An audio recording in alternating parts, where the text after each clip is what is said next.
International automotive task force, right? अरे हाँ हाँ तो बोल दो कम से कम। अच्छा ठीक है, ओके। सो हाँ ओके, तो सिग्निफिकेंस ऑफ आईएटीएफ क्या है? देखो ये बहुत इंपॉर्टेंट है। ये इसलिए इंपॉर्टेंट है क्योंकि हमारी कंपनी में ना आईएटीएफ की ऑडिट्स होती है। तो इंपॉर्टेंट क्या है कि आईएटीएफ को थोड़ा आराम से और बढ़िया समझना कि यार क्या है ये लोग, क्यों है ये सोसाइटी, कौन है ये, राइट?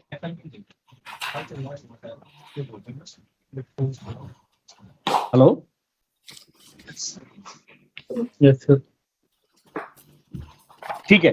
तो देखो अब यहाँ पे लिखा है आईएटीएफ सब्सक्राइब्ड मेंबर। कोई समझता है subscribed member? Those have chosen this. क्या? Sorry? Those have chosen the subscription. Oh very good sir, very good. मतलब जियो स्टार का सब्सक्रिप्शन लेंगे तभी उसको चला पाएंगे, सही है क्या? नहीं Ravi, as a layman I'm telling you, I mean subscribed member is. नहीं मैं भी, अरे नहीं आप सही हो सर। एक चीज मैं आपको बताऊं राजपूत जी, आपका जो वर्जन है ना वो बहुत अच्छा है, क्योंकि आपने जो एग्जांपल दिया जो 2000 chosen subscription, yes it is actually क्या है कि आईएटीएफ का सब्सक्रिप्शन मिलता है। तो जो भी सब्सक्राइब मेंबर है, the member who have taken subscription, देखो लिखा है ना यहाँ पे, these are the official member for voting right. Obviously भैया जो पैसा खर्चा करेगा उसी को मिलेगा। सही है गलत है? सही है। और ये सब्सक्राइब मेंबर इतना जरूरी क्यों है?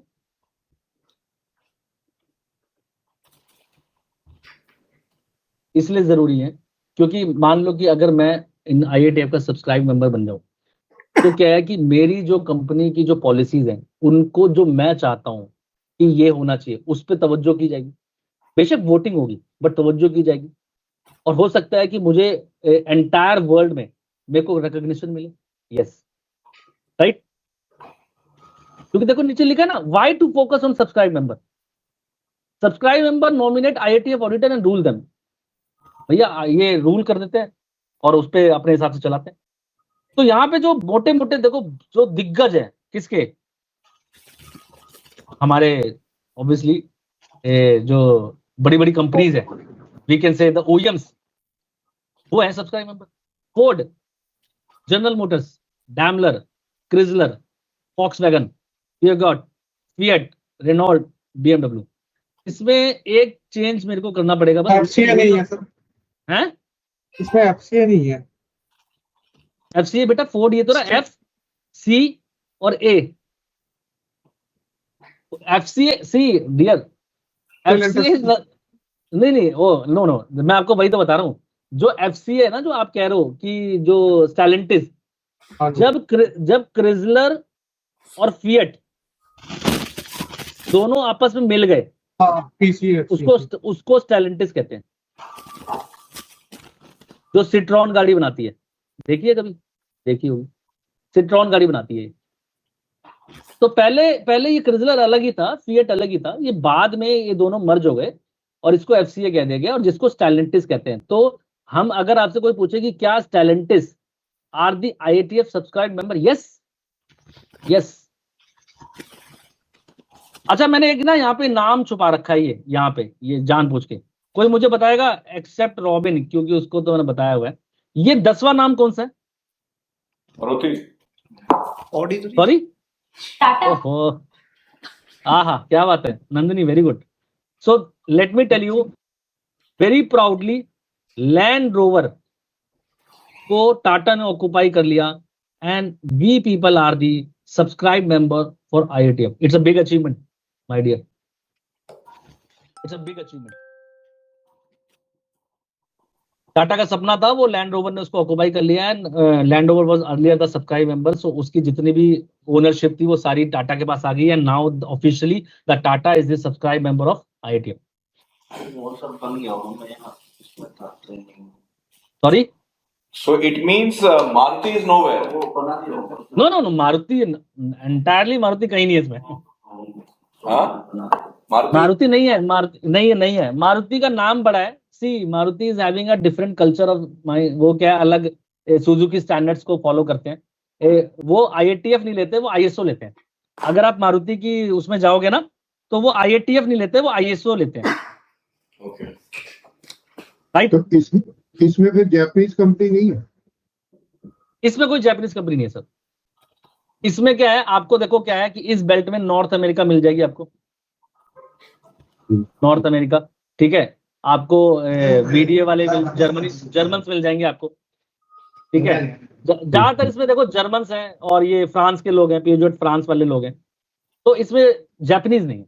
Japanese they don't believe in some other systems. So it means when we talk about Japanese, they are more inclined towards ISO. They and the other countries are inclined towards IATF. Is it? Yes, is it? Yes. But let me tell you that, let me correct somehow that even the Japanese, Maruti Suzuki, and they said any company who actually serve business to Maruti Suzuki, they must be a IATF. Why so they are telling about the IATF? Because IATF is having a property of both the tools. Like ISO, they follow the basic foundation structure of ISO. But though we are automotive companies, so we have to strictly follow the automotive rules also. So for the automotive rules, we have some automotive set guidelines. That is why the IATF comes into the picture, in which a word called supplemental. A word called supplemental. Supplemental. What is this supplemental? That means additional. What is this additional? It means कि जो भी IATF का आप जब ये पढ़ोगे standard, तो उसमें बहुत सारी रिक्वायरमेंट्स लिखी हुई है, लेकिन जहां पे सप्लीमेंटल लिखा हुआ है, कॉलन सप्लीमेंटल, वो प्रॉपर ऑटोमोटिव की रिक्वायरमेंट है। Good to go sir? Right. Okay okay right okay. So are my next slide is, अच्छा तो हम अभी ये क्वेश्चन ये है कि क्या IATF 16949 ISO स्टैंडर्ड है या नहीं? अरे मैंने तो आंसर भी दे रखा है। Okay, so answer it is no more ISO standard. क्यों? क्योंकि पहले था ना ISO TS 16949, पहले था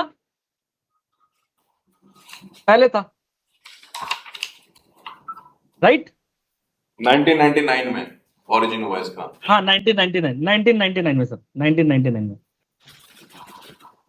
but if it was published by ISO, then ISO must be written it. भैया यही कहता है कि यार जब इसका जन्म इसने किया था तो यार ISO लिखना था, तभी मैंने लिखा। But the base requirement for both the standard is ISO 9001, right sir?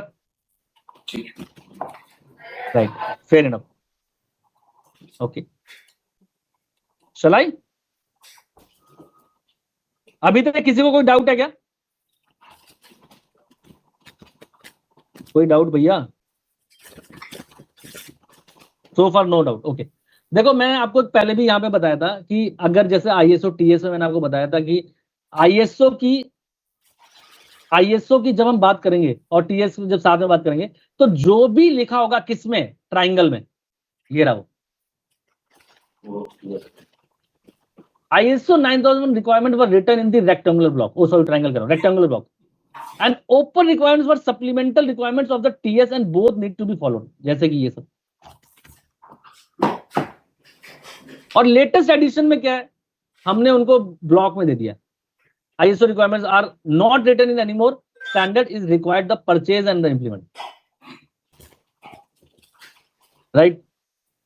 तो अभी हम बाहर आ गए और हमने देखा कि भैया ISO क्या था, 9001 क्या था, उसकी फैमिली कैसे हुई, लोगों ने डिफरेंट क्या है अपने अपने स्टैंडर्ड बना दिए 1987 से 2000 तक। फिर लोगों को समझ में आया कि नहीं यार अलग करो। वहीं पे कहानी खिचड़ी सी पकड़ी थी कि नहीं यार अलग करो, तो उन्होंने बोला कि भाई वोटिंग करा लेते हैं। वोटिंग कराई तो पता चला कि भैया हम लोग को पूरे मार्क्स नहीं मिले, पूरी वोटिंग नहीं मिली। तो 1999 में उन्होंने बोला पूरा दर्जा नहीं देंगे, IATF को इंडिपेंडेंट नहीं करेंगे, और हम क्या करते हैं, आपको एक जगह दे देते हैं, that is called ISO TS 16949 2009। So this Fair enough? this IATF, if you are saying it is a part of PAS, No, TS. that is PA, Public Available Specification, is equal to IATF 16-1949. No no no no no no, मैंने आपको बोला था कि public available specification जो है, अगर उसको 66% से वोटिंग कम मिलती तो उसको PAS कहते हैं, लेकिन उसको वोटिंग मिली 66 से ऊपर और 74 से नीचे, तो इसीलिए उन्होंने बोला कि भैया हम आपको पूर्ण रूप का दर्जा तो नहीं देते, लेकिन हम आपको टेक्निकल स्पेसिफिकेशन नाम से अपने मैनुअल में जगह देते हैं। अच्छा, मेरा एक क्वेश्चन है कि अगर अभी भी कुछ चेंज करना हो तो इसमें 169 देश इन्वॉल्व रहेंगे, वो जो भी पर्सन है वो इन्वॉल्व रहेंगे, या ये जो कंपनीज हैं सिर्फ ये इन्वॉल्व रहेंगी? नहीं, okay okay, I will tell you. ये जो अब क्या है कि 2016 में, अभी मैं आ रहा हूँ उस जर्नी पे, 2016 में क्या हुआ, जब 2015 में ISO बना, सेपरेट हो गया, तो 2016 में IATF ने अपने आप को इंडिपेंडेंट किया, दोबारा से वोटिंग हुई और उन्होंने क्या कहा कि भैया अब हम जो है ना, अब हम आपके साथ नहीं सकते, क्योंकि हमारी जो है बड़ी स्ट्रेंजर रिक्वायरमेंट हो गई है। we have actually a design requirement, we have a process requirement, we have a system requirement, we have a different process approach requirement, we have a PDA cycle requirement. So let's do once again the voting, and this time we won the voting and we have a separate standard that is called 169492016. तो अगर मैं मोटा कहूं तो मैं ये कहूं कि आपके जो 16949 2009 में आया था, क्या ISO TS, ये फर्स्ट एडिशन था। उसके बाद जब 2002 में चेंज हुआ वो सेकंड एडिशन था, सॉरी 2002 में, और जब 2009 में चेंज हुआ वो थर्ड एडिशन था। लेकिन जो 2016 में आया वो फोर्थ एडिशन नहीं है, वो फर्स्ट एडिशन है। क्यों? क्योंकि दिस इज इंडिपेंडेंट। संदीप, यहां हाँ बोलो सर, बोलो। Sorry to interrupt you. You told 4 these titles while you were writing on a board: ISO, TS, PAS, company standard, right? So you told that कि 75% से ऊपर की अगर वोटिंग होती है, that would become a change into complete ISO. The clause basis on the voting rights of 164 countries. अब 66% से B और 75% के बीच में अगर वोटिंग हुई है, would it be company standard or what? I mean, company standard क्या है? कंपनी स्टैंडर्ड ये है कि जो 50% से नीचे फेल हो गए। ओके, भाई 50% नीचे कुछ फेल हो गए ना, वोटिंग में उनकी मेजोरिटी नहीं बनी, लेकिन वो क्या है, जो 5, 7, 10, 15 कंपनी है भैया, उनकी भी तो बात की वैल्यू रखेंगे ना। Got you. लेकिन ये फिर ये ISO, ये जो IATF 16949, ये किस ब्रैकेट में आएगा? Would it be a part of, see ISO से तो ये सेपरेट ही हो गया, TS का पार्ट रहेगा, PAS का पार्ट नहीं रहेगा। No more TS। See, this voting system is applicable for only the ISO family, but now we are entirely different family. We have a 10-12 companies जो सब्सक्राइबिंग मेंबर्स है। अब वो जो वोटिंग सिस्टम ISO का अलग है 164 कंट्रीज का, और जो ये 10, 12, 15, 16 कंपनियां हैं जो IATF के सब्सक्राइबिंग कस्टमर है, जिन्होंने सब्सक्रिप्शन ले रखा है, वो रूल्स मेड करते हैं और वो अपनी वोटिंग अलग करते हैं और वो कहते हैं कौन कंपनी अंदर आएगी, IATF में क्या चेंजेस होंगे। I will tell you the later on कि अगर कल को 169492016 में कोई चेंज आया तो हमको कैसे पता चलेगा, और हम कैसे, क्या रोज कल को हर तीसरे दिन अगर कोई चेंज आएगा IATF में, तो क्या आप क्या स्टैंडर्ड ही लेते रहोगे या उसकी वोटिंग ही कराते रहोगे? नहीं, मैं बताऊंगा उसको। So it Just bear some time with me. So it means initially we started from BS, then ISO की फैमिली थी, then ISO की फैमिली में ये ग्रेटर देन 75% का जो था वो चेंजेस वाला था, लेकिन they were not put बिल्कुल डेटा 66% से बीच में थे, तो ये सेपरेट फैमिलीज हो गई उससे ISO से। Is it? बिल्कुल सही है सर, ठीक, बिल्कुल सही है। Okay, right, okay.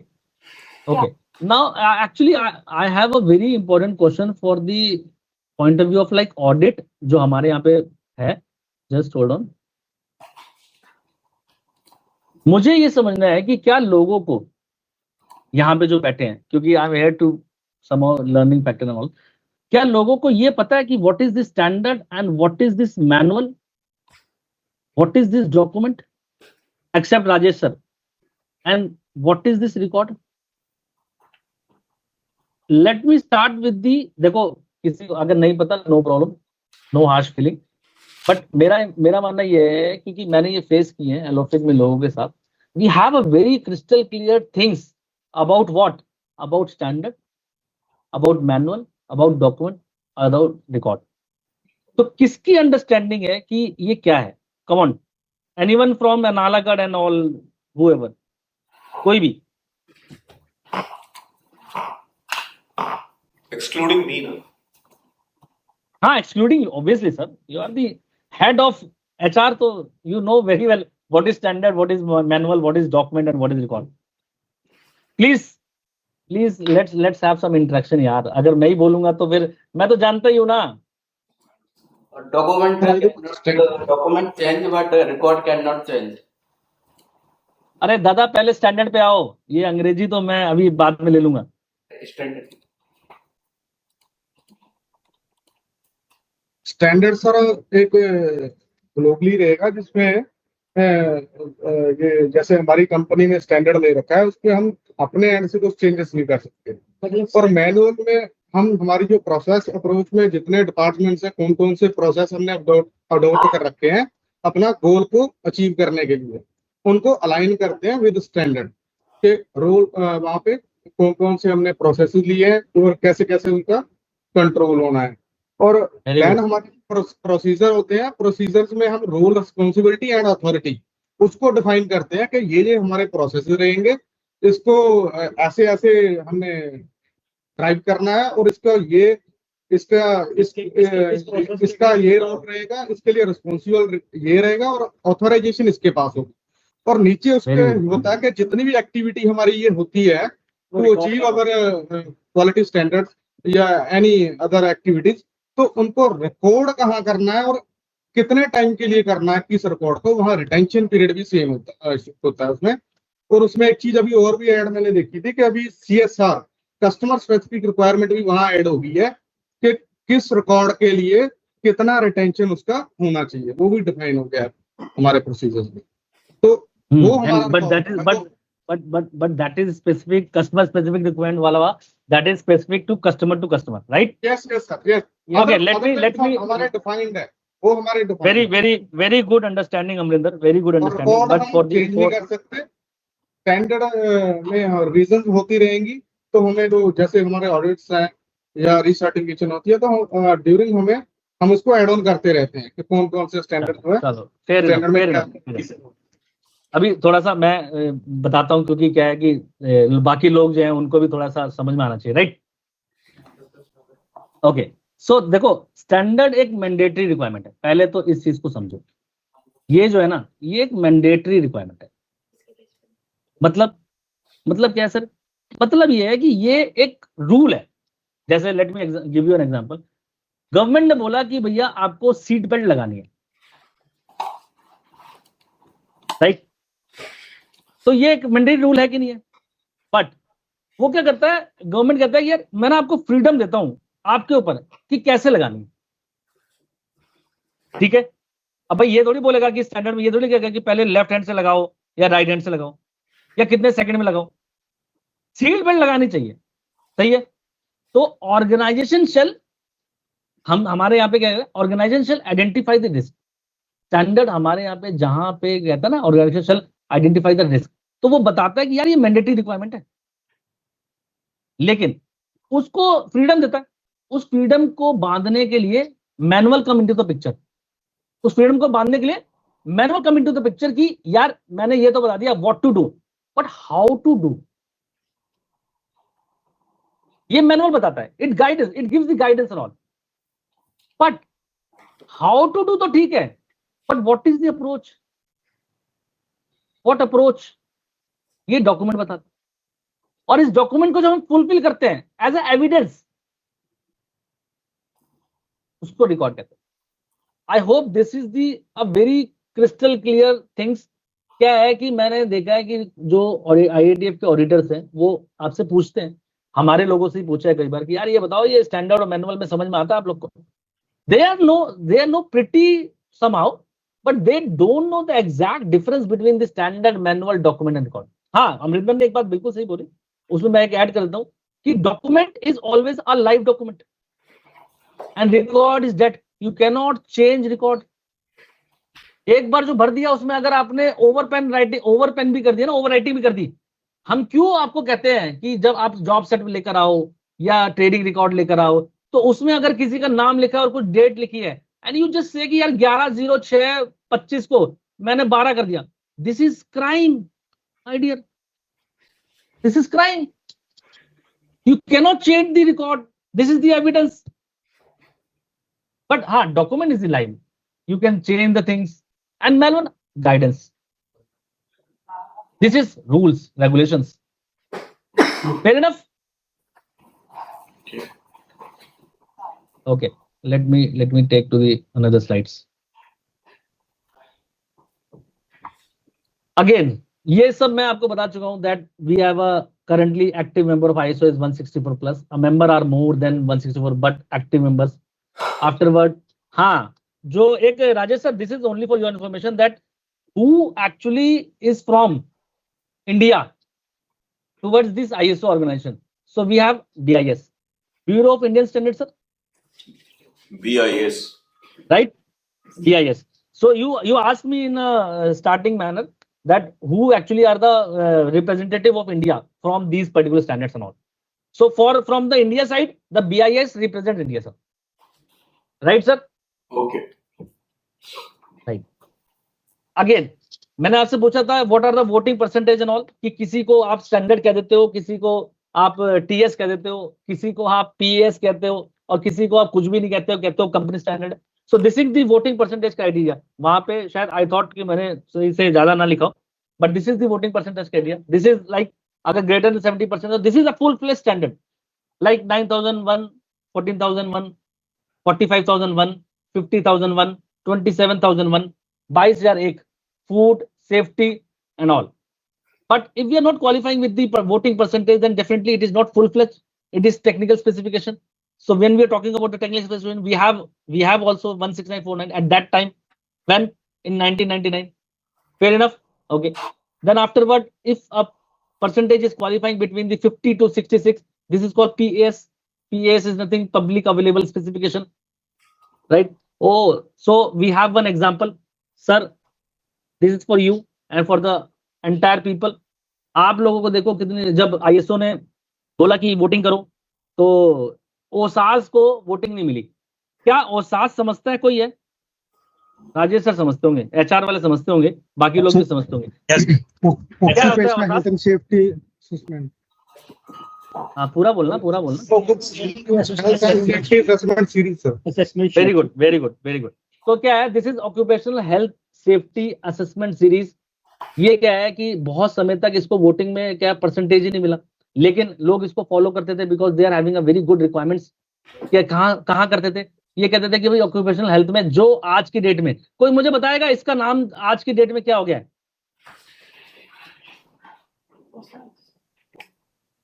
अमरिंदर को छोड़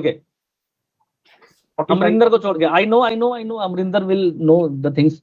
कोई और plant, Amarinder, Robin, Rajesh sir को छोड़ के और कोई बताए मुझे. 11/7, can we have the active participation for the same? Can we?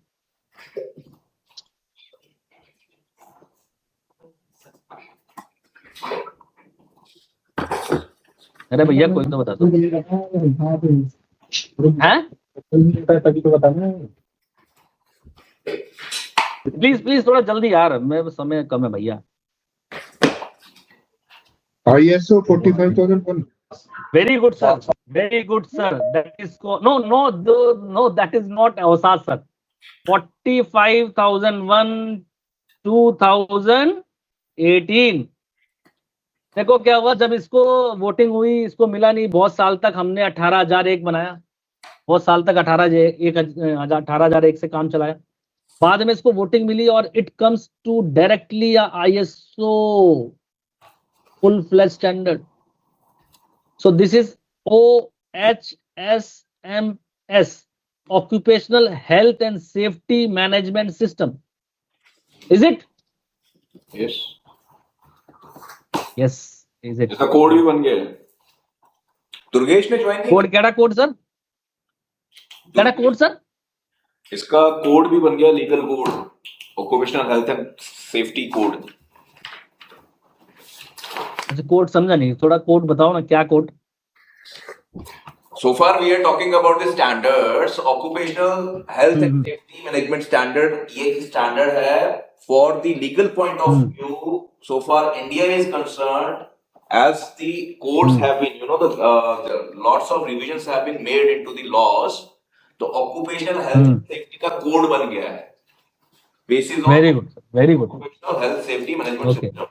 है ना Dilip? Very good, right right right Right, sir. Right sir, right, okay. So we are done with this things कि इंडिविजुअल स्टैंडर्ड क्या होगा, company standard क्या होगा, ये सब क्या होगा। ओके, सो नाउ एक्चुअली किसी ने मुझसे पूछा था कि सर ये IATF में क्या, ये क्यों अलग से कर दिया? तो लेट मी टेल यू कि देखो, IATF standard is now completely owned by IATF। I told you the number of companies, but important ये है कि IATF जो है उसकी वो पब्लिश तो हो गया, बट अगर बहुत सारी रिक्वायरमेंट जो चेंज होती हैं, जैसे ISO में भी होती हैं, तो क्या हर बार IATF में चेंजेस करते रहेंगे क्या? नहीं, राइट, चेंजेस नहीं करते रहेंगे। ओ एक minute, just hold on, this is not 2009, this is 16, let me correct. Yes, this is 2016. Okay, so IATF is responsible to publish the standard, and whenever there is a change, कोई भी change आता है IATF में, तो हम उसको एक sanction interpretation के नाम से जानते हैं। What is this sanction interpretation? वो कहता है कि जब भी कोई IATF कोई रिक्वायरमेंट्स निकालेगा या चेंजेस करेगा या डेफिनेशन चेंज करेगा, जैसे बाय फार अभी मैं आपको बता दूं कि नवंबर 2000, देखो मैं आपको बता दूं कि जब स्टार्टिंग हुआ तो उन्होंने बोला कि भाई 1 से 9 इशू हुए अक्टूबर 17 में, चेंजेस 10 से 11 2018 में, देन जून 2018 में, देन बट अभी जो बाय फार, अरे रॉबिन, ये मंजीत जी को चलो एडमिट कर दो जरा यार, उसके लिए ट्रेनिंग के लिए, उन्होंने अभी मेरे को बोला है। ओके, तो जब भी कोई चेंज आएगा तो that comes into the picture from the sanction interpretation, और अभी तक 30 रिक्वायरमेंट आ चुकी है, मतलब 30 चेंज आ चुके हैं। दिस इज कॉल्ड 30 चेंज, वो रिक्वायरमेंट कहते हैं, क्योंकि वो कहते हैं भैया ये सब मैंडेटरी रिक्वायरमेंट है, इसको देखो। अब मैंने यहाँ पे देखो क्या है कि लिखा हुआ है कि let us take one demo, what I am trying to say कि सर आपको तो पता है कि चेंज आते हैं, सैंक्शन इंटरप्रिटेशन में चेंज आते हैं, तो मुझे ये बताओ सर, एक मिनट,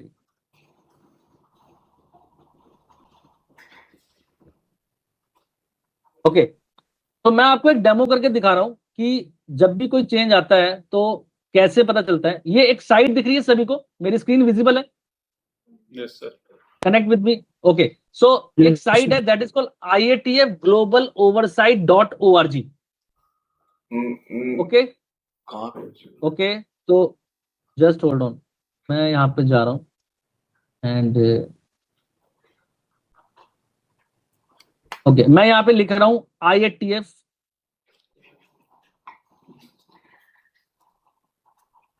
जब मैं IATF लिख रहा हूं तो यहाँ पे देखो एक साइट खुलकर आ गई, दैट इज कॉल्ड www.iatfglobaloversight.org।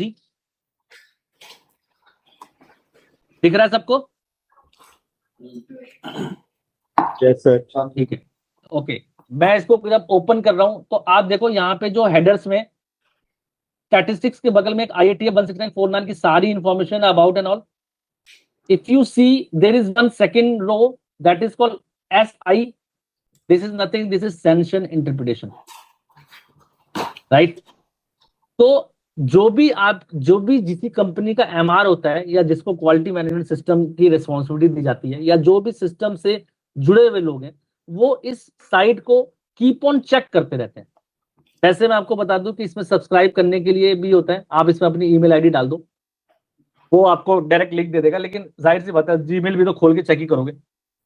तो when we click this, we have a sanction interpretation, latest sanction interpretation with the translation of number of language. तो हमारा जो इंटरेस्ट है that is comes under the picture of English तो अगर मैं इसको देखूं तो मैंने इसको क्लिक किया इंग्लिश को और ये खुल गया, ये डाउनलोड हो गया, वी कैन से। और अब मेरे को क्या करना है, मेरे को ये देखना है, जैसे अगर मैं फ्रीक्वेंटली चेक करूं तो देखो कितनी सारी इसमें चेंजेस हैं।